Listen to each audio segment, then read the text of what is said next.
This is Daddy DWALLY coming in from Charleston, South Carolina this time. We really appreciate you being here. Let's have some fun tonight, all right, boys? See you online. The Nerd Chat, an Xbox podcast. Is a podcast celebrating all things gaming, food, and the good old days. Hosted by three BFFs, Daddy DWALLY, Chipotle Bear, and Bubble Boy N7. And new intern, X-Bacon Gaming. This is Cortana. And remember, don't make a girl a promise if you know you can't keep it. As always, Spartans, see you online.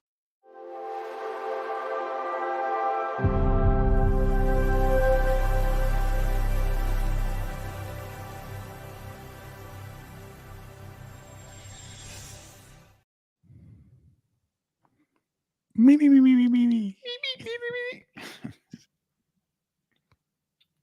And dance muted. Oh, hello. Daddy DWALLY here. Welcome to The Nerd Chat, an Xbox podcast celebrating all things gaming, food, and the good old days. I am coming in hot from a bunker in Charleston, South Carolina. As you can see, we are at some secret black site. I have nothing behind me, very little comms, but I am here. Still, the streak continues. Haven't missed a week. Joining me as always is Chipotle Bear. Chipotle Bear, how are you? I am doing great, man. Happy that tomorrow is Friday. Excited to talk about gaming and what I've been into this week when we get there. It's been quite the run. My nerves are shot. That's what I'll say for now. But happy to be here, man. Glad it was N7 day this week, and we're going to talk more about that. It's a N7 good time of year, man. Yeah. And joining us, fellow Spectre X-Bacon Gaming. How are you? I just thought I'd tell you today is the launch of the biggest game on the planet. It's an Xbox first-party title. Oh, here we go, guys. Get that out there. Disclaimer: Bacon is an Microsoft Activision Blizzard King now. My stock is soaring right now. Joining me as always is Allison Walensik, my wife. Allie, do you want to get in on this stream over here, or? Okay, she said no. I can never get her on camera. Like I said, guys, I am in Charleston, South Carolina for one of Allie's best friend's wedding. Allie is digging into some delicious Uptown Social pizza right now. Might have to dig in myself. As Jose said, "Lucky," with Napoleon Dynamite. So we're gonna try to have a quick and efficient stream tonight. Service. That's really good. That was really good, Allie. I'm distracted. Jose, let's jump into some Nerd Chat shoutouts for the week. Pizza's phenomenal. First shout out to Uptown Social. My gosh, they had these. And wait, better say that for the best food. What am I talking about? Huge Nerd Chat shout out. Of course, he returns. And I can't wait to dig into this one, boys. BigBox 1431 wrote in, fellow gentlemen and scholars, please walk me back from this ledge. Story: Bungie cuts 8% of staff. My reaction: stinks for those impacted, but all industries goes through these growth and retraction cycles. The COVID boon is over, so we're seeing a lot of companies shed employees. The internet's reaction: Sony will sell Bungie in 2 years. Bungie tricked PlayStation into buying them, Bacon, and PlayStation's live service initiative has failed. Bungie said mean things to its employees. Marathon is in trouble, ... ellipsis. Boom. Roasted. I feel like Principal Skinner. Am I out of touch? No, it is the gaming media discourse that is out of touch. I know Daddy DWALLY had this reaction with Starfield reviews, which I appreciate, but can you think of a time where you felt completely disconnected from the crowd? Okay, Bacon, I'm going to throw it to you first, but quickly, I kind of have to agree with BigBox here. I do feel like a little of this was overreaction. And I even tried to keep it cool last week, Bacon. I was like, is it really? I said it was 8%. I didn't mention the boost from COVID. And I also have to shout out Travis over at Season Gaming. They were talking about this last week and how they mentioned that Bungie had grown to like where they were before the pandemic. And then now they're cutting back to they grew from, I think they had like around 900 before the pandemic boom, and now they're going back to that Bacon. So please address BigBox's, I would say, his realistic approach to this? And is there another time where you felt out of touch? I think we kind of mentioned maybe with reviews when we've been out of touch with the game, but go ahead. So BigBox is basically saying that he doesn't believe any of this is real. Is that what I'm getting? No, he's saying that this is just He's saying it's blown out of proportion. Exactly, and that cuts happen. This is not that big of a deal, and Bungie's going to be fine, and this is not a big Sony implosion. Well, do I think this is going to sink Bungie? No, I don't. This is backlash for underperforming in their lane, which is exactly what they're doing. They're underperforming. What is that? The Lightfall did not perform very well. I have a counter to that. Also, shout out to Season Gaming. Travis also said that from Bungie, and Hogue agreed with this point that before they were selling to Sony, they may have inflated those numbers to make it look bigger. They could have. They were never realistic. So go ahead. And when I put that past Bungie with their history of tomfoolery, no, I would not. And they very well could have. Destiny loyal players are leaving that game in droves. And now they've got hashtag boycott Bungie because of the way they treated those employees and their statements. So do I think it's going to kill Bungie? No. Do I think PlayStation's happy with this acquisition? I find it hard to believe they are. 3 points, and they even said that 3.7 billion is worth more. The Bungie acquisition is worth more than Call of Duty or the ABK deal, and I guess the jury's out on that one. So the only time I've ever really been out of touch with everyone else is their love for Cyberpunk, which I don't 100% share. Or the love for Bloodborne that I've tried 3 times now and just cannot play that game, dude. Unpopular opinion, roast me, come at me. I'll not saying it's a bad game. It's just not a game I like, but I don't like many Souls games. So it's probably just me, but I hear everybody always clamoring about Bloodborne and it needs to be updated and they need to make another one. I just don't see it with that game, but that is just me. So that would be the one time I am completely out of touch, because ask any PlayStation fan, they love that game and they swear by that game, and that's their. I wanted to sell like 1 million copies. It was like wasn't even a good producer, but that's just me. So I got another one similar to Bacon's. I don't know if I mentioned this, but Breath of the Wild. I think that game is just so overrated. I don't get it. It's empty. The stamina bar sucks. The breakable weapons suck. The shrine puzzles suck. It's not Zelda to me anymore. And it's sad, you guys. I wanted to mention this in what we've been playing, but I'll just say it here. I played Skyward Sword on the plane. I really I don't know why I keep playing that game. I'm like 14 hours in, besides the controls. Like, yeah, I can see the transition. I guess if I had played that, I'd see why Breath of the Wild is the way it is, because there's a stamina bar. There's these puzzles. The open world the open areas are very bland and lifeless. Yeah, I'm just like, why? But I'm gonna try to do it. I'm gonna try to beat this damn game. So, Jose, what do you think of Big Box's comments on Bungie and a time where you felt out of place? I mean, I admittedly agree with him on the Bungie thing, that I just like. I try to remember that when even though we're a new show, obviously, and that's kind of our bread and butter to a degree, it's always with the grain of salt. Right. Like I feel like the minute anything bad happens to any company. Right. So like, I mean, it probably 3 months ago, people were like, Halo's over. Halo's never going to recover. And it was just like, no, be patient. They have, and it's fine. In the same vein, I'm sure that despite Destiny doing poorly, maybe right now and with Lightfall and stuff like that, doesn't mean it can't recover. Bungie still is a good studio. They still have a lot of talent there. Granted, the cut sucks, and that part I think is true. Like we don't want to see that for anybody, but that is the business cycle that every business has that. So I do agree there. In terms of disconnection, that's basically the zone that I live in, is where I'm just disconnected. Like we've talked about it many times. Like I watch movies, I love the movie. Everyone hates the movie or thinks it's dumb. Play a game, I love the game. People are like, I don't get it. If you want a specific example, this is my boomerness coming out right now. My daughters are super into Minecraft. And I really tried with Minecraft because I want to connect with them. I love that they're playing video games, and the videos they watch on YouTube, which are all Minecraft, like legitimate, like Minecraft people that probably make at least tens of dollars more than we do on our show. I don't get it. Like I really am trying, like, but there's just so much lore and so much history that it's like I don't feel like I can catch up if I continue to play other games. And like I'm excited because again, if that's the thing that gets them into games, yes, I'm here for it. But if it's I wanted to share that with them, I feel very out of touch. Like Minecraft, I've tried on my own, I've tried with them. I just don't get it, man. Like I don't get why people love the like 3D block or like the very, very grainy stuff. And I get the sandbox. I understand the theory. I just am trying and I cannot get there. So that's probably the biggest example I could think of. But like I liked Redfall. Everybody hated Redfall. Cyberpunk was fine. You know what I'm saying? But I didn't think it was the best thing that ever happened. But I think it just comes down to taste, right? Like I love the Resident Evil show on Netflix. Everybody hated it. It didn't get a second season, right? So I don't really trust my taste in terms of feeling part of the crowd anymore.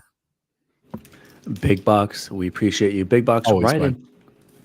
BigBox, will you tell us when you felt out of place besides this Bungie thing, but specifically for a game? But shout out to BigBox. Guys, did you see any other shout outs or are we good? No, but we got a comment that needs to be addressed. Okay. Sorry, I don't have comments up. Comment is from Bacon's wife, Mrs. Jarrett. The fans want to see my new haircut. So a quick little teaser. So Make-A-Wish Week was a couple weeks ago at my school, and one of the things I promised was that if we raised at least $2,000, I would let a kid cut a design into my head. And to be fair, I didn't just feel like any kid like grab that kid and give him a haircut. Like this is a kid who actually like does this for money on the side. A very talented kid. I don't want to say his name because I don't have permission to do that, but I'll show you what he did in my head. He cleaned me up real good. He actually did even like my beard and everything. He did like a straight razor cut, and this was all in the cafeteria at lunch. Like everybody watched this. It's on the school social media, but we turn around for a sec. Oh, okay. That's pretty good. Gave me all kinds of designs, man. He was real good, dude. And then, he was real meticulous. And then we shared Chipotle as a thank you, which was great, man. That brought him into my world right there. So huge shout out to that student. He knows who he is. It's been a good week, man, for sure. Shout out to Nell. Shout out to Jose's new barber over at BCHS. Jose, let's jump into some Nerd Chat news for the week. News team, assemble! A news story number 1, N7 Day 2023 is here and passed. And boy, Bacon, did you watch the trailers? Yeah. No, right away. Okay, good. So I'm going to read you a quick little response from Mike Gamble, the Mass Effect franchise director and executive producer. This is the second paragraph. We've asked ourselves many of the same questions you've asked over the years. What happened to everyone you know and love in the game? Who really died? Who had kids with whom? What does a baby bolus sound like? What about all the galaxies, the endings? What the heck is going on with our sorry scientist turned shadow broker? What about... Never mind. You get the idea. And of course, to those questions, there are answers, but you'll have to wait to hear them. And anything we do say won't be easy to find, just like what you've come to expect from our hashtag and 7-day teases. But for real, thank you. Thank you for everything and for allowing us to do what we do. We approach the future of this universe with gratitude and deep respect. Respect to you, the community, respect to the love and dedication you've given us, respect for the history and the stories you've created and the characters you've fallen in love with, and respect for the future and the opportunity to do something big and amazing for you. Until next time, happy N7 And boys, of course, we saw the trailers. Jose's already got it up. We saw a picture. Mm-hmm. That's got to be Liara, right? Because God Can we tell forbid, Zora, man? Don't forbid we let her have speak, all those Liara simps out there. We have to have Liara to Sony come back and lead the Mass Effect franchise. And it specifically even mentions her in that address right there. Jack. And I don't know if I sent this to you, Bacon, but I don't know if it could be Jack, but I don't get that. No, it's definitely that vibe. I sent a picture of the Liara's voice actor retweeting that, saying, interesting. The Allie teaser. Hillis, right? So yeah. So guys, They got to be able to bring Femshep back from the dead. I mean, well, we'll see. So where could Mass Effect head? I want to ask you that. Like, is it a good idea to go direct sequel to that universe, or is Mass Effect ever going to be good? I don't know. Or should we just move on? As much as I hate saying that, Bacon. What are you talking about? I'm just saying, Bacon. I feel like I'm taking crazy pills. Where do I think they'll go? And you're probably right on the right track, because it's going to be Liara leading whatever the next existential threat is to the galaxy. The Andromeda, right? The ship is still alive, right? You're right. Maybe they can tie into Andromeda. So good point. Yeah. Go ahead. That could be a stumble there. I mean, I'd like to see Rex or Grunt lead it. You know, two of my favorites personally. But I wish they would quit teasing my emotions with this, because what Grubb said today, we're looking at 2029. 2029. Oh my God, are you serious? Yes, that's almost. I might be dead by then. So that's tragic and that's sad, but true. It's the greatest game franchise ever produced, and it deserves all the breathing room it can get. It deserves every iteration they can put out. If BioWare wants to do nothing but this for the rest of their existence, I will be a happy man. I never could get on with Andromeda, and I think part of it was because it wasn't tied directly into the main storyline that we all know, and I think that kind of turned me off on it. The combat and everything, you're right, was great in that game, but when it comes down to it, we like Mass Effect for the characters of Mass Effect. We like those storylines. And so no matter what they put out, it'll be better than Andromeda just because of the storyline. So let's do this. I don't care who leads this crew. But Bacon, let me ask, do you want a Dead Space style remake, or do you want a true successor to the original trilogy? True successor.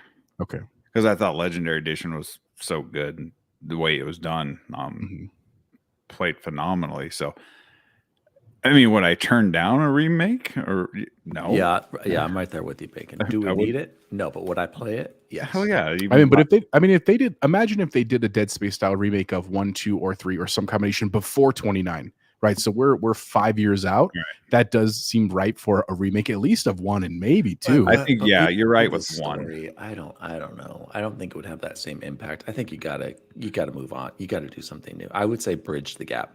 So we write a story where the Vitruvian man had Shepard's like child born in a lab, and we have a new Shepard that's born from a test tube. And then Liara comes in as the lead. I still think you could distance from Shepard as long as everyone else is still there. I mean, Shepard's super duper important to the story, but so was everybody else. And why I was so gutted at the end of 2 when it was a bloodbath, and then I had to do it over again to fix my wrongs, because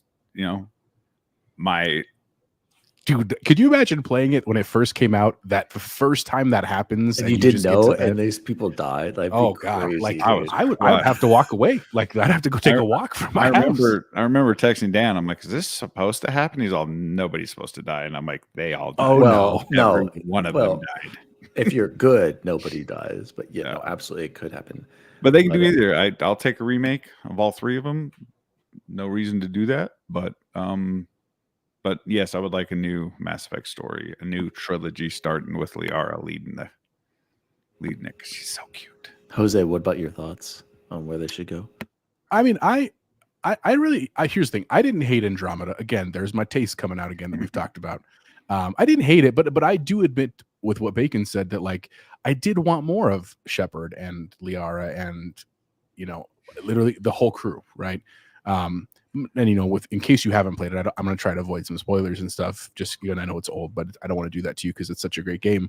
There are obviously some characters that can't show up in the same form, but maybe again we can find tie-ins to the same. I would love to see the same races. That was always one of the strengths of the games, was just there was such a vast variety of species that all really interplayed and had their own characteristics. So I would love to see that built in. What I don't want to see is a massive change. I'm of the opinion that like Dead Space, even though the remake was pretty much the same story, a couple of changes, I had a great time. Like literally, I have zero complaints about that. And so if we had a sequel that was kind of like a rehashing of one, obviously different characters, different outcomes, different settings, I wouldn't be mad at that. Like that's worth my money. That's what I want to play. Would I love to see them innovate? Sure, I guess, but that's also a high risk in my idea, right? Like just because if they try something totally different and then it tanks, then we're not getting a sequel from that. Then you know what I'm saying? Then all of that hatred that comes to this franchise that's so beloved for us. I will say I don't remember where it was on Twitter. I wish I could quote him, but like people were like, you got to stop just sending these teases every year because it just gets my heart going. Yeah. And then literally like it just kills me every year. And I'm 2029. That's far out. That's definitely not cool, man. Like literally my daughter's going to be in high school before that comes out. That's insane. Your daughter could be graduating college by then. But you know, I guess at the same time, I do want them to take their time cooking it up, so it's great. And I do like the teases. I honestly forgot it was N7 Day, and then it started showing up in all of our nerd chat and stuff. And I was like, oh my god! Like I was like, I wanted to share it with someone at work, and no one shares my enthusiasm in my office. So, you know, at least I have you guys, of course. So those are my thoughts, man. I'm excited to see what they cook up. I want them to take their time. I also appreciated, for those that didn't know, there was a lot of like N7 merch that's coming out. Like they have some cool statues of GAAS coming out. I thought about the GAAS one is kind of, or the Rex one, kind of dope, but so we'll see, man. In the meantime, it's nice to see it just at the forefront of topics again. Shout out to Valiant Thor at work, random channel surfing, having a lovely lunch and saving the world. Shout out to Valiant. Yes, sir. Welcome. Man, what's he doing saving the world? What's his job? He's playing Mass Effect. He's surfing. He just said that. So surfing saves the world, like Point Break 3. And I also have another shout out to give. Some reason Snelling is hitting me up on my Xbox chat right now, and he said XRT baby, and then I came back with, "Are you watching?" He said, "Hell yeah, love Chapeau and bacon." Oh, okay. Not here to tell Snelling he's banned, and it's called TNC. So get the name right. Thanks, Snelling.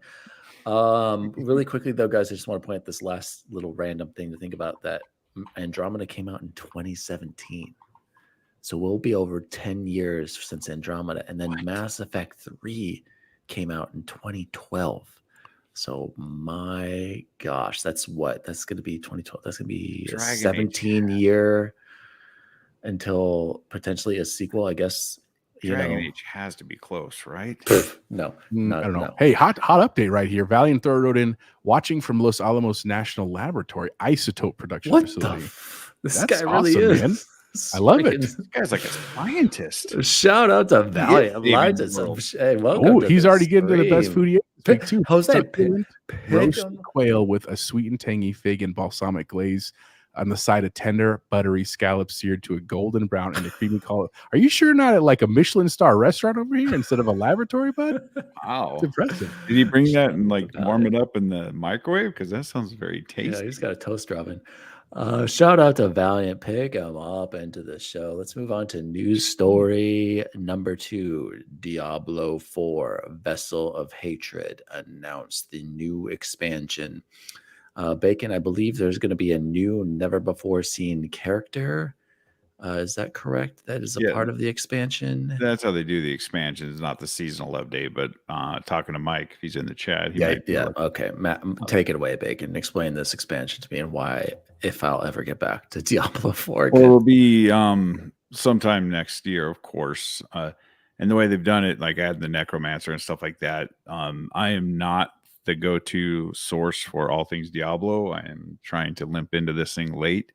But during BlizzCon, they actually announced like 6 expansions. Like just crazy. BlizzCon was fire. Did you watch any of that?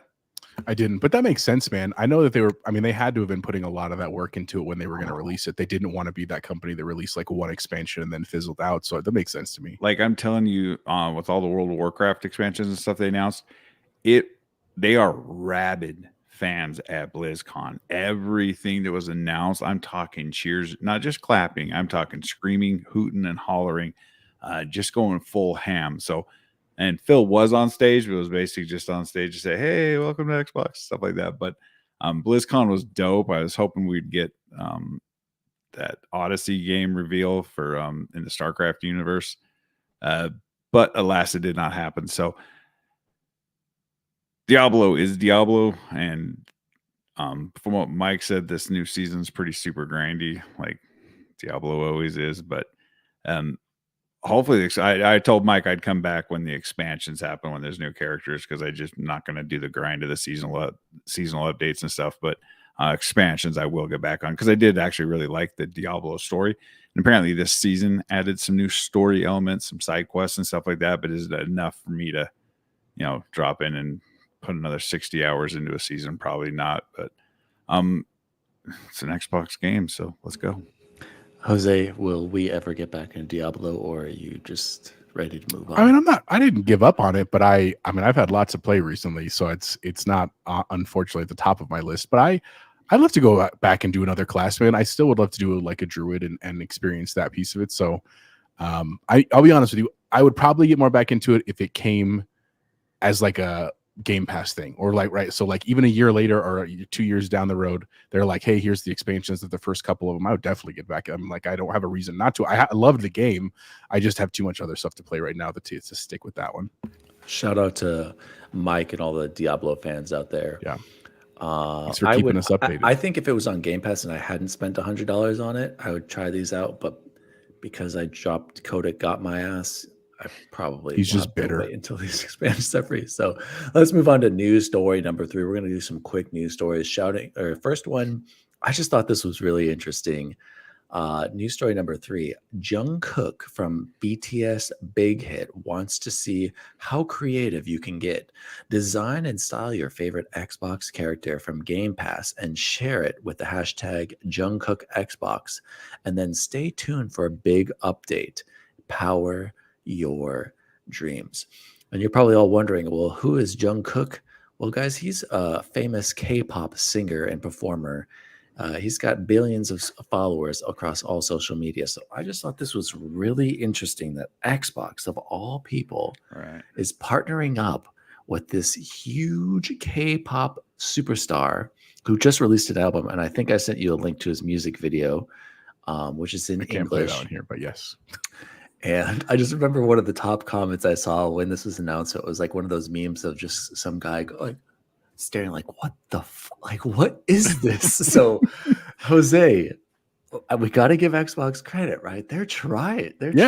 I'm not surprised by this at all. Like, you want to talk about entering Asian markets, K-pop. Even though we're not fans, I mean, Dan has his posters and his plushies in his office. That's fine. But like for the most part, like that's just not the music we listen to. But that doesn't mean anything. Like these are true global international superstars. Like think like the Beatles and in their time. And so I think it's rad, honestly. I mean, I think it's an interesting challenge. I hope they release a lot of the stuff that gets submitted. You know what I'm saying? Like that's just I like that kind of stuff. Yeah, it was kind of weird. And sorry, Jose, I didn't follow up. Did anyone see the follow up? Like the more information, I should probably look, or maybe that'll be tomorrow. I'm scrolling through that thread and I don't see much. Yeah, well, hopefully they'll update it tomorrow, maybe so I can tomorrow. see more specifics. Yeah. It reminds me of like Nintendo Power back in the day, where people used to send in those like fan drawings. Those are like some of my favorite things, man. That they're kind of like. It's a different format on X right now, but it is interesting to see that come back. And again, like you said, Dan, I give him props for trying. Again, it's not where I would have gone, but I don't necessarily have anything better. And if it gets more people to the platform, I mean, I wonder. I hope we're not going to that world where like they're going to do like concerts live on Xbox streaming only like that. I feel like that's a little weird, but I guess if it works and gets people there, it works. But yeah, man, good for them.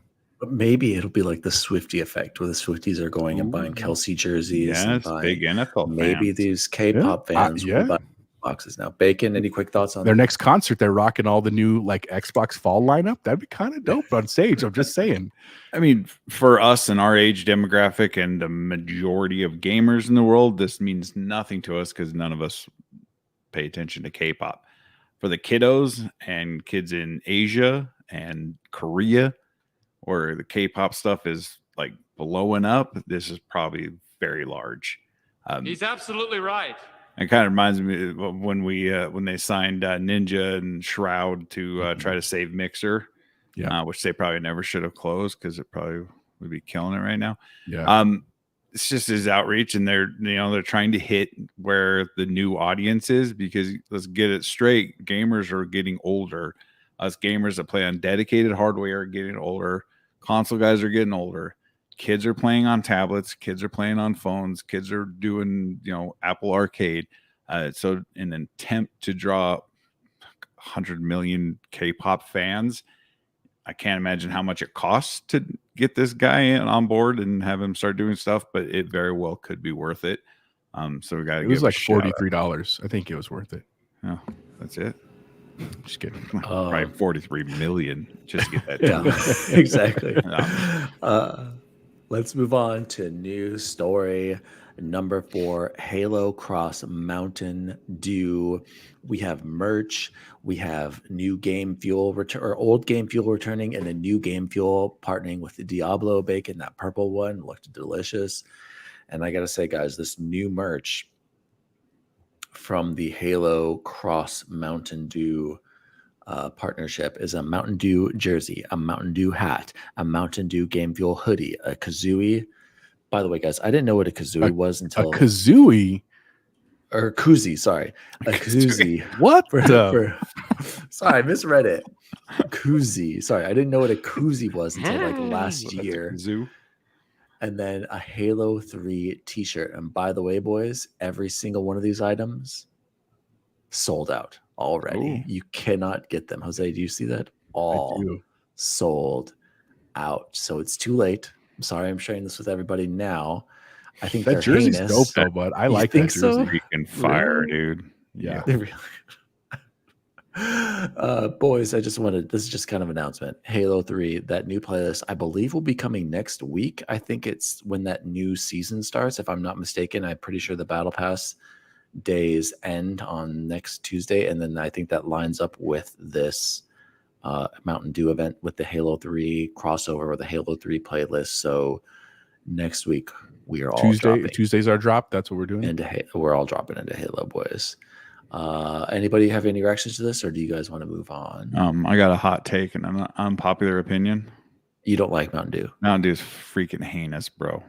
Oh, I know it's not good for you. I tell you that. So bad. But these designs are dope. I just wish they didn't have Mountain Dew written all I over just them. honestly, my only gripe is I wish it was Halo 2. That's just the boomer in me, I think, a little bit. But dude, I want some Halo 2 stuff. I would definitely. I was on the store when they were launched and they weren't sold out. I almost went with the koozie because I'm a big fan of koozies, honestly. Kazooie. I seriously didn't know what those were, you guys, until somebody said something. You don't drink a lot of beer. I thought you went to see you. Oh, we just drank Key Light out of the can. Let's move on to news story number 5, and I'm just gonna let Bacon take this one away. Okay, gentlemen, it has surfaced in the last day and a half, and this also falls back to all the conversations we've been having with BigBox about games as a service. If you weren't aware, Sony had planned 12 games as a service to release between now and the end of fiscal year 2025. 12 games. Hiroki Totoki, the new boss down there since Jim got fired, has come out and said that they are scaling this way back and they plan on putting 6 of them out there. We don't know where factions lies and all of that, if they're part of the now 6 or the later 6. It's hard for me to be mad at this because I've been making the argument this whole time that Sony should stick to what they're good at, but find a way to monetize more and get their games in their subscription service and get their games to PC sooner, so it doesn't lose it. It just shows that games as a service in general is a very difficult task to pull off. And I also saw that WB has come out and said that they are shifting most of their major franchises also to games as a service. And we can only help but look at stuff like the Avengers that was not great. So I think we can blame all this on Fortnite. If you guys are down with that, I can blame games as a service on Fortnite. But I think it's a good thing for them to scale back because I would hate to see them put all this money into these games and then be complete flops like Destruction All-Stars was. So stick to what you're good at. Get us The Last of Us 3, Wolverine, bring back what's that zombie game? Factions. Left 4 Dead? Left 4 Dead. No, that's ours. Penn Studios did it. The bikers. Days Gone. Oh, Days Gone. Stuff like that. Stick to what you're good at. Find other ways to monetize. Find other ways to get eyeballs on your content, and just scrap the games as a service and just leave that to Microsoft. Jose, you take it over. I'm gonna have to join back in here in a second. I'm losing you guys. So Jose. Okay. I'll be right so back. Just for the people listening, just to clarify, so the information on this, in case you don't think we're just like making this up, came from VGC, from Andy Robinson. And the quotes that Bacon said are absolutely true. The other part is that if you're curious, like, well, what games do we know are still going to remain here? We definitely still, like you said, we know potentially The Last of Us. There's also a Horizon online game that had been rumored for a long time. I guess similar in a Factions way, right? And then also there still is an unannounced original IP from PlayStation's London studio as well. So there's definitely things on the horizon there. And they said that they're working to get at least 6 of them out by fiscal year 2025. So, that's, I guess, within the relatively near future, definitely closer than Mass Effect, right? But they said the other 6 that are beyond that, they don't really have a timeline for it. They could be anytime here in the future. Also, that Fair Games that was at their last showcase, that Jade Raymond game, I assume since we've seen at least CGI for that one would be close to coming as well. That's one with the space hamburger, and that's all we saw was the hamburger. So yeah, I don't know. I guess here's I do, Bacon. I do agree with you from the sense that like 12 is too many. I don't think that they shouldn't have any. You know what I'm saying? Right. I think it's fine to have some same games as a service, but I think they're going to find, just like you mentioned with like WB, like that market is just saturated. Like, yes, you can make a ton of money if you had a system 3 years ago, you know what I'm saying? But if you don't have that anymore, like, you're really kind of putting yourself in a weird, not great place. And their bread and butter, I'm sorry, I didn't mean to cut you off. Their bread and butter is that over the shoulder third party view. You know what I mean? And I know that Dan hates on it, and I do too sometimes, but like at the end of the day, they are fun games. You know what I'm saying? I would love to see a Spider-Man 3. Even I haven't even played Miles Morales or 2, right? But I still would love to see those games. I'm sure Wolverine will be great. I do hope they kind of lean into that a little bit for the foreseeable future. So Dan, welcome back. And they also got to pick their spots. You're good. And they got to pick their spots, because if they release that in the wrong time when Grand Theft Auto comes out next year, that is going to kill everything. Ooh. Yeah. Like, it is going to kill. And we don't even have that in the doc, that they're going to announce it next week. And then whole trailer in December. You assume the Game Awards would be? Yeah, Game Awards. And I was going to say, there's no reason. And let's wait till we see it, before we correct. But to be honest, like, that's kind of like a no news item. And I know people hate hearing that sometimes. Grand Theft Auto is going to sell crazy. And it's going to be... It's unfathomable. Like, how I wonder if studios will hear the release date, let's say in December or even next week when they announce it, if they announce a rough timeline, and they will adjust their timelines. You know what I mean? Yes. Like, you'd be dumb not to at this point. Like, it's you run into the same fall problem we had this year. There were so many great games this year that are going to not even get close to Game of the Year because you're competing with gods. You know what I mean? My fear is they're going to pull a Red Dead and hold off on a year on doing the PC port, which would be a huge mistake. Sorry, Bacon, you have to play it on console. Guys, let's move on to next. I guess the Sony thing is, Bacon, you said something earlier about why can't they focus on what they do best? You're right, but at the same time, and I think you probably said this, that's not what makes them money. The casuals, all the casual Apple owner, PlayStation owners don't buy their IP. And what's worse is those single player, third person, narrative driven action games, it's a one-time buy, and most people don't even finish them, and that's all the money they'll get from them, versus the $20 skins on Fortnite, Call of Duty, 45 million PlayStation 5s in the wild, and Spider-Man 2 dropped, and it's 2.5 million in the first 11 days. I think they said it got up to 5 million. Yeah. What's that percentage? 5 million out of 45. 1/9. Right. So what is that? Almost 20%. And it is true. The Call of Duties, the FIFAs, the Maddens, the Fortnite, 10%, Roblox. 15%. It's just under 10. It's not.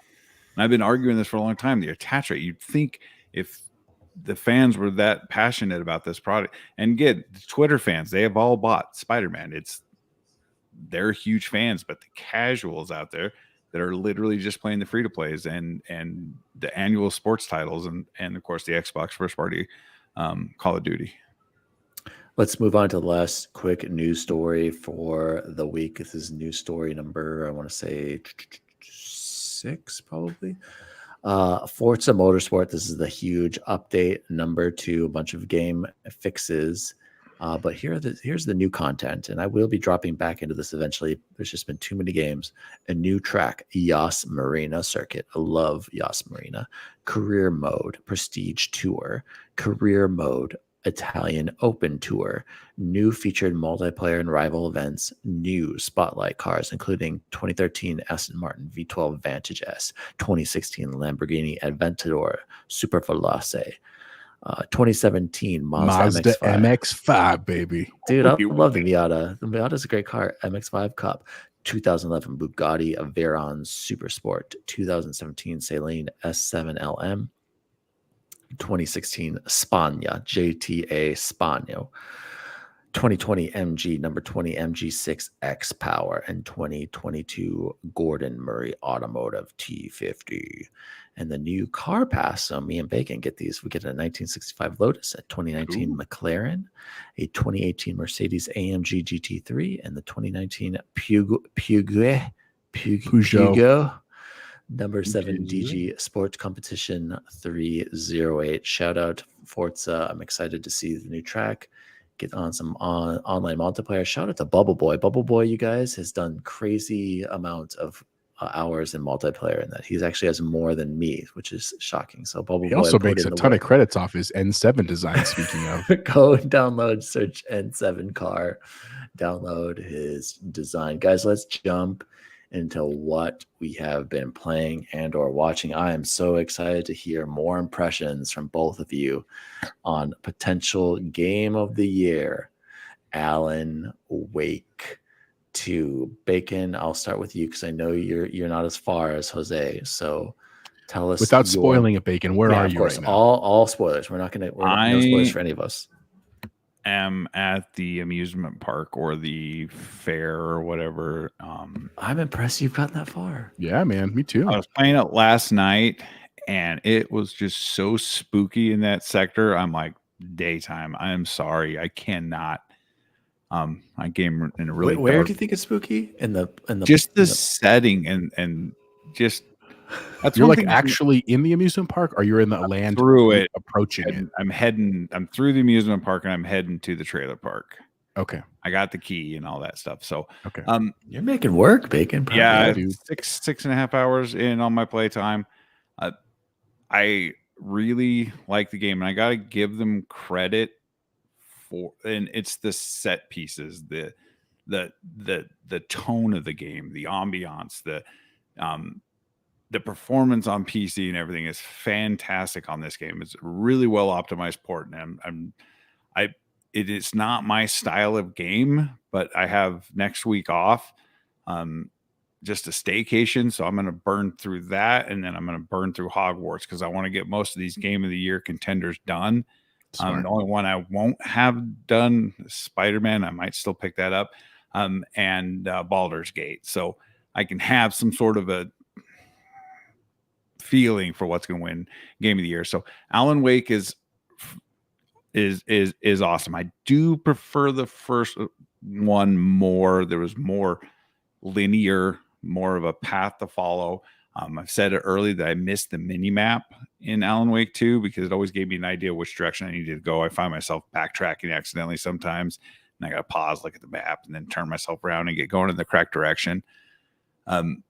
But just the New York, the subway, that whole storyline, how that unfolded, and just the general, just eerie nature of this story is riveting and captivating. So I agree, Dan, with the mind space is so pointless, and I end up not going to it for a while, and I go back into it, and all of a sudden I have like 50 all those pictures you got to hang up. Yeah, I got to figure out which one's got to go where, and I'm just like, why am I doing it? I probably could get it's just not fun. It just doesn't add anything. Yeah, is there an achievement for it, by the way? No. For like completing all the mind maps? No. I mean, you still have to go through it and do some of the profiling to get your next clue to move on. Yeah, to the game. and I like the profiling and hearing Saga talk about them, but it's just like, just do that as a cutscene. I don't need to put these together to get to that. It's definitely one I'm going to finish. It's spooky. What about the combat? Do you feel like I feel like there's very little, like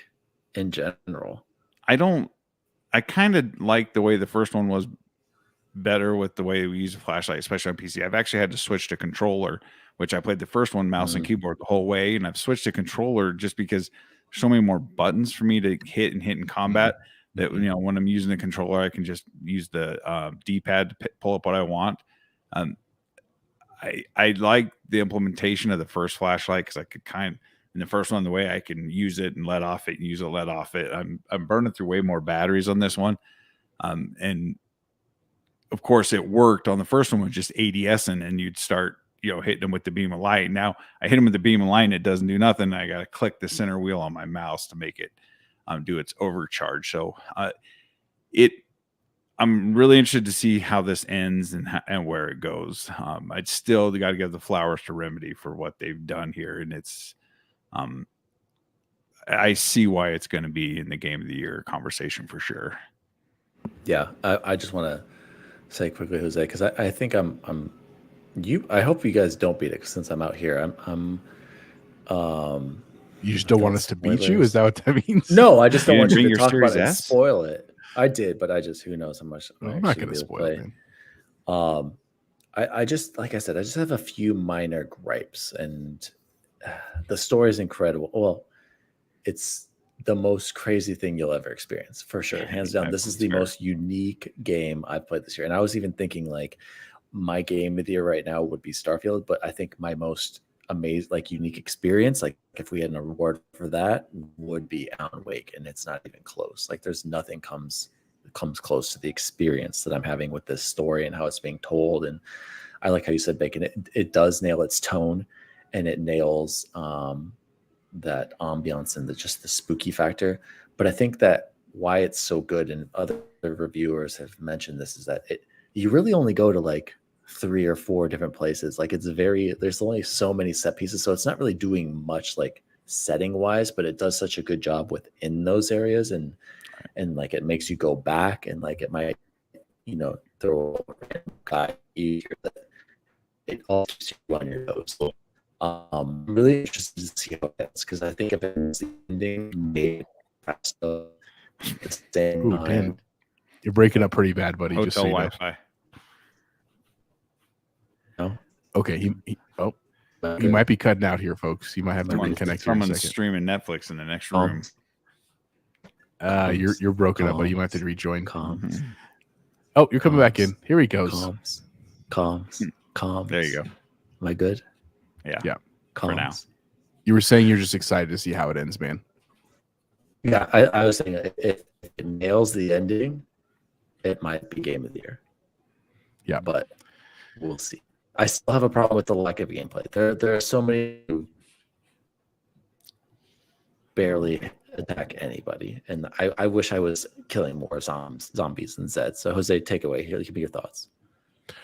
See, I actually disagree with you on that. I think the gameplay is exactly what I wanted in terms of it. Like it plays in my mind like a true horror survival game, like in the sense that like I constantly am watching my inventory. I'm very meticulous about like what I'm using to fight people, and thinking about like, okay, there's a light thing I can hide in over there. And like when you're in the shadow realm with like Alan, and you like, like I'm so tempted to use the overcharge, because especially with like headphones, you just hear them all around you. Alan, you know what I'm saying? Like, and you have to, even some of them even do like the stutters and stuff, and it makes you want to hit it. But that piece I think is awesome. I do wish there was maybe a little bit more variety. I agree with you, Dan. In the bad guys, there's either the slow people or like the really fast ones, and maybe that will develop.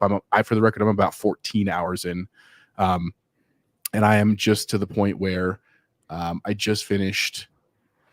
Have you done the old person home, the retirement home? You mentioned that. I'm not at the retirement home yet, but it's got to be close. Because I basically am in the hotel right now. That's what I meant. I'm with Alan in the hotel, and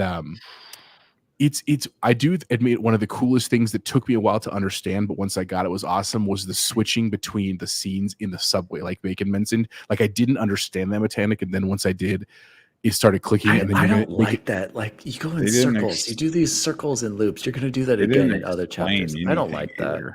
I don't mind it, because that's like, it reminds me of Resident Evil, right? Like, and I like that I have the map, and I like that the map denotes whether you've like been in a room and stuff like that. And if it's one of those things where like it irks me as a player, where if I see a gray area that I haven't been to, I'm like, how do I get to that gray area?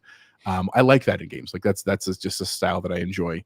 I do think it's creepy. I do, again, strongly recommend headphones because it's amazing with headphones. Like it just truly brings you the ambience. I've only had one crazy jump scare where I literally like did this in my couch, and it was Bacon. I don't think you're there yet, but it was Dan. It was the well scene. Do you know what I'm talking about? That boss with the well.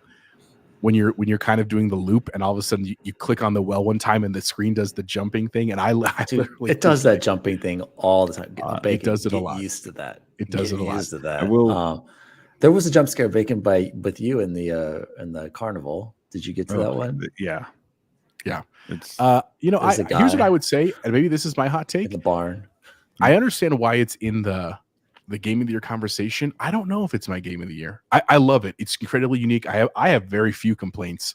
I just have a hard time saying that it's going to be better than, like, honestly, Hogwarts Legacy or Starfield. I just again, maybe I'm wrong. Maybe if they nail the ending, I will feel better. But I guess the only real gripe I had is I wish it was more linear, in the sense of, like, I don't like having to decide whether I'm doing Alan or Saga. Yeah. I would be fine if we bent back and forth, and that's kind of what I'm doing anyway. Yeah, you should. I think you should. But I'm worried that if I go a bunch of Alan, I'm going to miss all of Saga, and then it's like not going to sync up. I don't like that. I wish it was just like, we finish this and you beat this boss, and now let's go over to Saga and do, like, that's what I wish it was doing on its own, so I wasn't second guessing. Less that. mind plays, just a little bit more combat. Come on, Jose. There's very little, dude. There are points, like Alan in that first chapter with Alan. I didn't fire my gun. I just ran past everything, and even in the third part, I just ran past everything. A lot.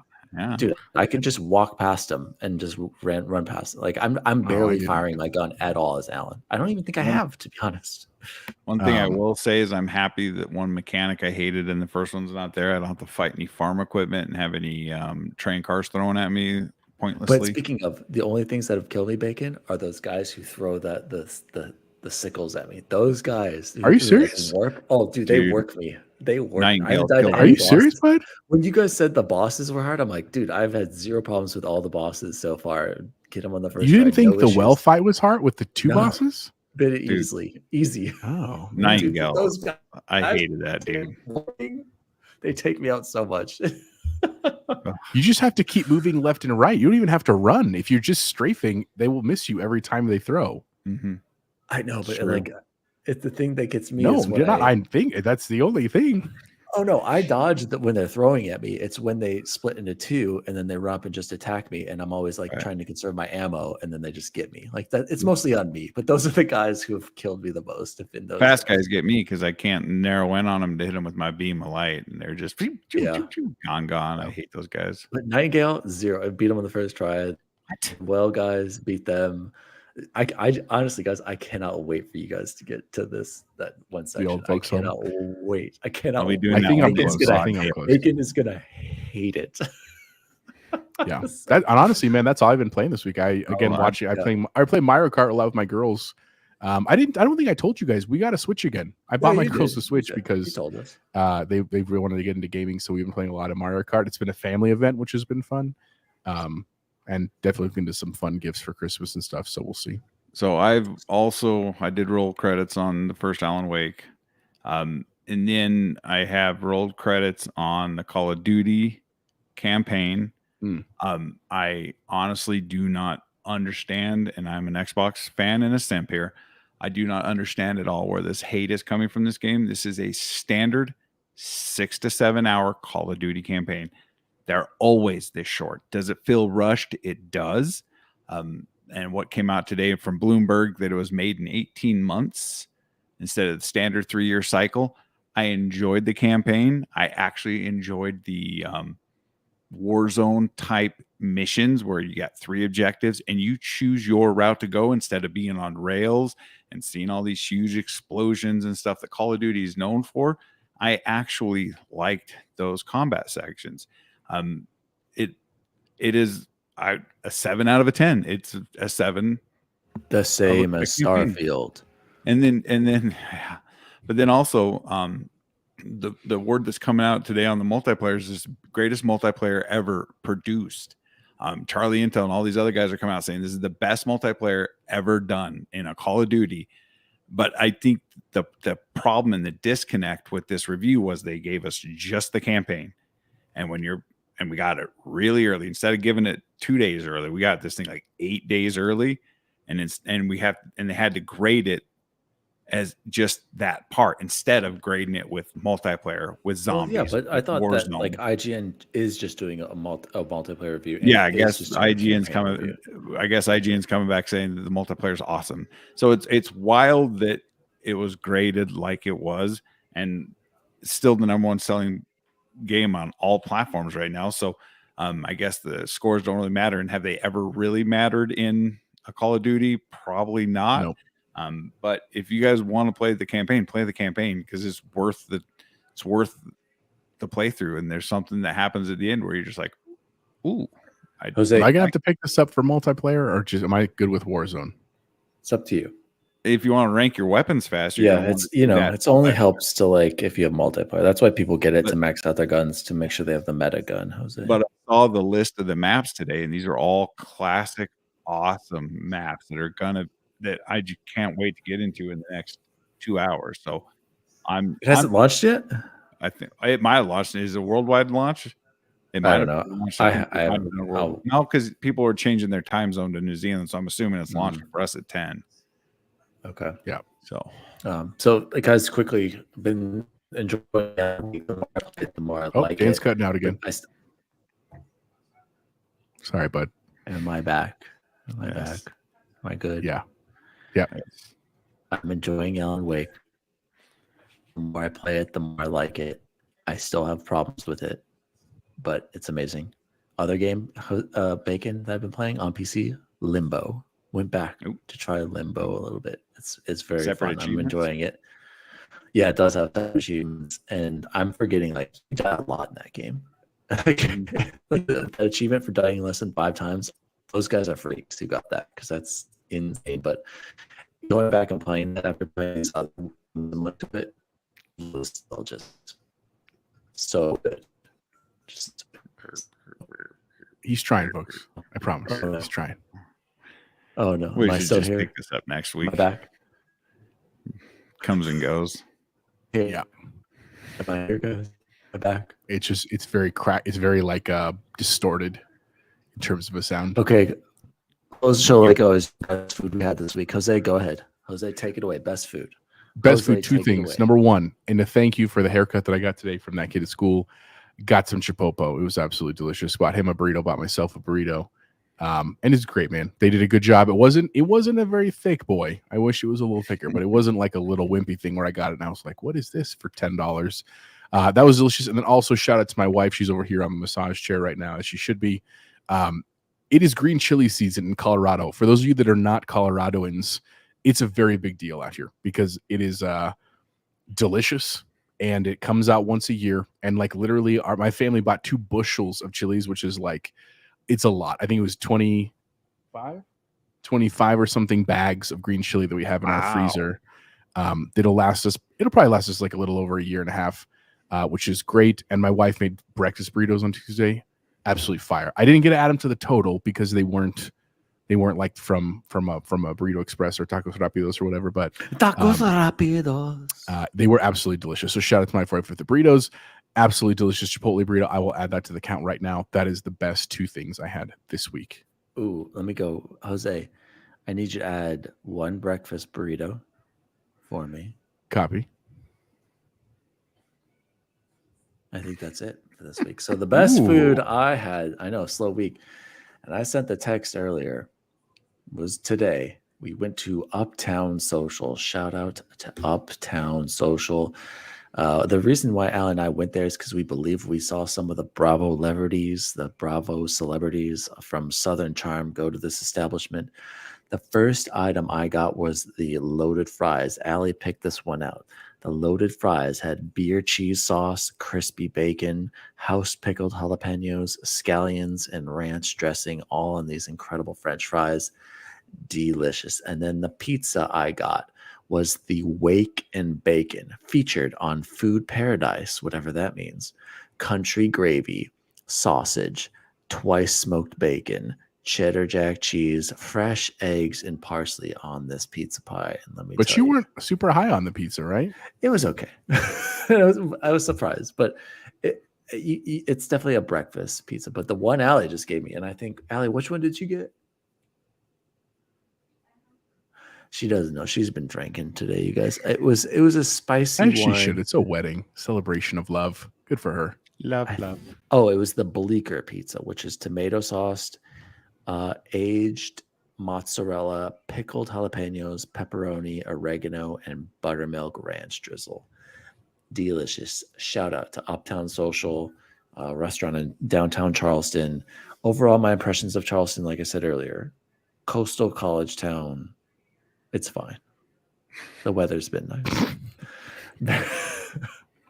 Bacon, did you go? Or? Not yet. Okay, go ahead. Best food yet. Just like Chapeau, we are also we used our last bag of green chilies this weekend, and had our chili Rianos. So we are in the market to hit up one of the stands and get some more. I think we're gonna go with hot this year because the milds just haven't been cutting it lately. When you say hot, are you talking the Dynamite or are you talking the Hot Pueblo? My wife buys them, and then it stinks our car up for like 4 months after that. Because I'm just just be careful with the Dynamite bacon. Like I like hot stuff, and that's like it's my bread and butter. Dynamite is like excessive for me. Where like I'm literally like sweating and like not even enjoying my food. So like DWALLY is. We usually go to the standoff of Santa Fe and Evans up there. I was going to say Santa Fe. It has to be off Santa Fe. It's a good choice. It's a good choice. Get them nice roasted and get a couple pounds. And Nell says the hot Pueblo. It is the Hot Pueblo. Hot diggity. Is that hot enough? Should we switch and go with like that's the one. Don't do the Dynamite. Just trust me on that one. Like it is not meant for human consumption. I don't understand people that can eat it. But then we always have the leftover green chili for the next day. We make breakfast burritos, but they're homemade breakfast burritos, so I can't really count them. But we smother them up, and that's about it for my food for the week. Tasty. I also want to say real quick, not a game. I started watching The Nun 2 because it's on Max right now. Terrifying. Absolutely terrifying. It looks pointless and terrifying. It is pointless, but it's talking about a movie one of the just like scariest movies you've ever seen, Jose. I'm just saying it's unsettling, and maybe that's like the Roman Catholic upbringing from like my mother, but it's got me a couple times on some jump scares, man. Just saying. Real quick, if you're into westerns at all, like I am, the Lawman Bass Reeves is on Paramount Plus, and two episodes in, it's absolutely phenomenal. Nice, but I'm a fan of westerns, so that's it. I think that's gentlemen, this has been the Nerd Chat 132. I have no idea what the title is. We recorded on November 9th, 2023, straight from Charleston, despite the heinous hotel Wi-Fi issues. We've made it through. My name is Daddy DWALLY. You can follow me at Daddy DWALLY across all social media. You can follow the show at the Nerd Chat Podcast. Check out my wife's Patreon page. She's got an OnlyFans as well. Alley Cat 8. She's gonna kill me, you guys. This is the last time we saw Dan. He died after this. Sorry, you can find me. I'm laughing over here. Yeah, you can find me on X or Twitter, Chipotle_Bear. You can find me on Instagram at Chipotle Bear. Shout out to Pomps in the chat. Pomps, it is faster than the first one. Like it gets to the action quicker, right? The first one took a long time, but it's got that same vibe. That's a little creepy. Interesting. It is on Max. It's free. I'm not paying for it. Worth a watch. I'll probably finish it up tonight while I edit our thumbnail and stuff. But definitely, I like horror movies, man. Don't trust my taste. That's just my taste. Thanks for everyone for joining us tonight. Shout out to Valiant Thor, new listener to us. Thank you for joining and for the like. As always, guys, if you're listening, we always appreciate likes and comments. If not, thank you just for listening. We appreciate doing this. And Bacon, how about you? Shout out to Mariano Pampa Hermano from San Diego.